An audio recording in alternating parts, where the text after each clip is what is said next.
নমস্কাৰ অকনিহত মই তোমালোকৰ চিন্ময়ী বাইদেউ আজি আকৌ তোমালোকলৈ লৈ আহিছো তোমালোকৰ আমাৰ চৌপাশৰ পৰিবেশ ইয়াৰে আজি আমি চতুৰ্থটি অধ্যায়ৰ 13 নম্বৰ পাঠ আমাৰ ঘৰুৱা উৎপাদনৰ প্ৰথমটি অংশ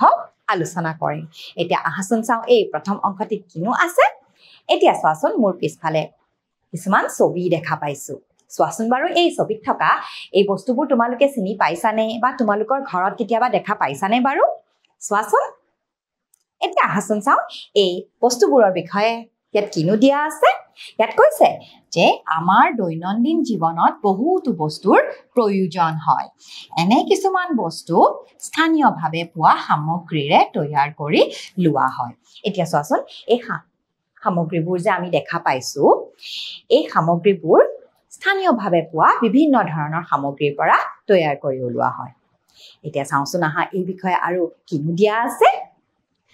এতিয়া ইয়াত কৈছে যে অসমত বাঁহ বেত প্ৰচুৰ পৰিমাণে পোৱা যায় সেইবাবে নিতৌ ব্যৱহাৰ কৰা কিছুমান সামগ্ৰী বাঁহ বেতৰ পৰা সজা হয় বাঁহ বেতেৰে সজা সামগ্ৰীবোৰ বজাৰত বেছি আৰ্থিকভাৱে লাভৱান হ'ব পাৰে এতিয়া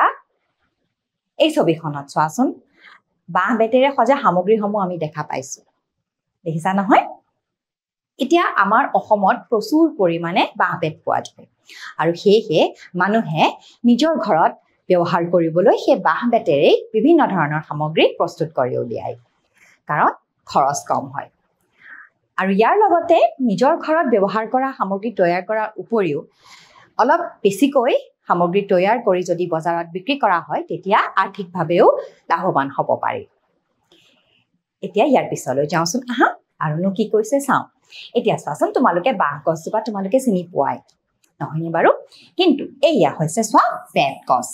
বেত গছৰ আকৌ কাইট আছে এই কাইটবোৰ গুচাই বেত এনেদৰে প্ৰস্তুত কৰা হয় আৰু এই বেটেৰে বিভিন্ন ধৰণৰ সামগ্ৰী প্ৰস্তুত কৰি উলিওৱা হয় এতিয়া ইয়াৰ পিছলৈ যাওঁ আহা ইয়াত তোমালোকলৈ এটা ক্ৰিয়াকলাপ দিছে আহাচোন চাওঁ ক্ৰিয়াকলাপ 1 বাঁহ বেতেৰে সজা সামগ্ৰীবোৰৰ নাম তলত দিয়া খালী বাকচত লিখা এতিয়া ইয়াত তোমালোকলৈ কিছুমান ছবি দিয়া আছে আৰু এই ছবিবোৰ চাই আমি এই ছবিবোৰৰ নামসমূহ তলত লিখিব লাগে আহাচোন লিখো এতিয়া প্ৰথম ছবিখন চোৱা চিনি পাইছানে বাৰু কি বাৰু এইখন তোমালোকৰ ঘৰত নিশ্চয় তোমালোকে দেখা পাইছা নহয়নে বাৰু কাৰণ তোমালোকৰ প্ৰত্যেকৰে ঘৰত এইখনটো নিশ্চয় আছে কি বাৰু এইখন হয় এইখন হৈছে বিচনী নহয়নে বাৰু এতিয়া এইখন চোৱাচোন চিনি পাইছানে বাৰু এইখন কি বাৰু তোমালোকৰ কিছুমানৰ ঘৰত এইখন আছে তোমালোকে মন কৰিবাচোন বাৰু এইখনৰ নাম কি বাৰু এইখন হৈছে ডলা ইয়াৰ পিছলৈ যাওঁচোন আহা এয়া চোৱা আৰু কিছুমান ছবি দিয়া আছে এইখন কি বাৰু এখন দেখিলে আমি চিনি পাইছো নহয়নে বাৰু এইখন হৈছে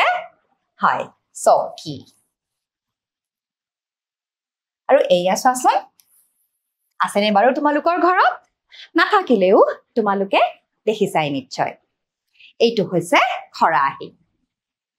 গতিকে ইয়াত আমি খৰাহি লিখিম কোনোৱে এইটোক আকৌ কাঁচি বুলিও কয় এইটো কি বাৰু তোমালোকৰ কিছুমানৰ ঘৰত এইটো নিশ্চয় আছে নহয়নে বাৰু গতিকে এইটো হৈছে হয় এইটো মুঢ়া গতিকে ইয়াত আমি লিখিম মুঢ়া এতিয়া এইটো বাৰু তোমালোকে কেতিয়াবা দেখা পাইছানে ক'ত ব্যৱহাৰ হয় বাৰু দেখিছানে বাৰু এইটো বিশেষকৈ খেতি পথাৰত কাম কৰা লোকসকলে ব্যৱহাৰ কৰে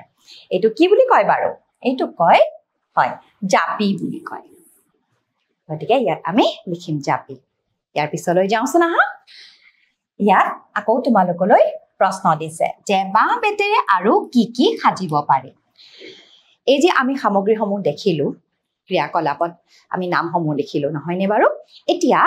সেই সামগ্ৰীসমূহৰ উপৰিও বাঁহ বেতেৰে আৰু কি কি সামগ্ৰী সাজি উলিয়াব পাৰি বাৰু ইয়াত দিছে ফুলদানি লগতে এইটো জাপি দুই ধৰণৰ আছে এতিয়া চোৱাচোন ইয়াৰ আগতে আমি এই জাপিটো দেখা পাইছিলো এইটো পথাৰত ব্যৱহাৰ কৰা হয় আৰু এইটো সজাবলৈ ব্যৱহাৰ কৰা হয় আৰু বিহুত নাচনীয়ে এইটো লৈ নাচে এইটো ধুনিয়া নহয় নে বাৰু দেখিবলৈ হয় এইটো সজাবলৈ ব্যৱহাৰ কৰা হয় আৰু ইয়াৰ লগতে চোৱাচোন বাঁহ বেতেৰে এনে ধৰণেৰে বেগু প্ৰস্তুত কৰি উলিয়াব পাৰি ইয়াৰ পিছলৈ যাওঁচোন আহা ইয়াত কৈছে যে ঘৰত সজোৱা কিছুমান সামগ্ৰী যেনে ফুলদানি শৰাই জাপি আদি বাঁহ বেতেৰে তৈয়াৰ কৰা হয় এতিয়া চোৱাচোন এইখন শৰাই সজাবলৈ এনেদৰে প্ৰস্তুত কৰি উলিওৱা হয় এতিয়া দেখা পালানে বাৰু যে ফুলদানি শৰাই জাপি আদি বাঁহ বেতেৰে তৈয়াৰ কৰা হয় এতিয়া ইয়াৰ পিছলৈ যাওঁচোন আহা তোমালোকে জানানে যে মাছ ধৰা সঁজুলিবোৰ বাঁহ বেতেৰে সজা হয় এতিয়া চোৱাচোন মাছ ধৰিবলৈ যিবোৰ সঁজুলি ব্যৱহাৰ কৰা হয় সেইবোৰৰ বেছিভাগেই কিন্তু সেই বাঁহ বেতেৰে তৈয়াৰ কৰা হয় মাছ ধৰা কিছুমান সঁজুলি হ'ল জাকৈ খালৈ চেপা জুলুকি আদি এতিয়া চোৱাচোন এয়া চেপা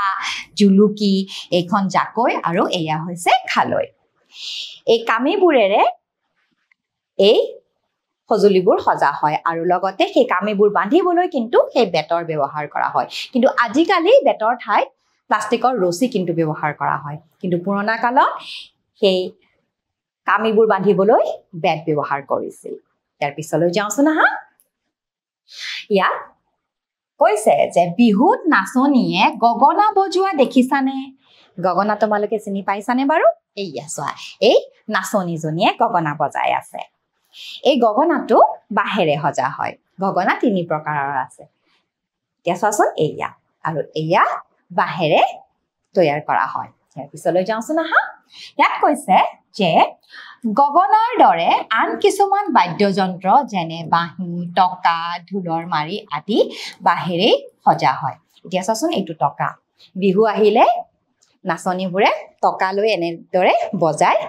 বিহু নৃত্য কৰে নহয়নে বাৰু ইয়াৰ লগতে বাঁহী আৰু এয়া হৈছে ঢোলৰ মাৰি আৰু এইবোৰ হৈছে বাঁহৰ পৰা তৈয়াৰ কৰা ইয়াৰ পিছলৈ যাওঁচোন আহা এতিয়া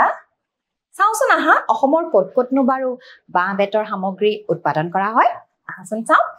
অসমৰ নলবাৰী জিলা বাঁহ বেতৰ বিভিন্ন সামগ্ৰী আৰু জাপি উৎপাদনৰ বাবে জনাজাত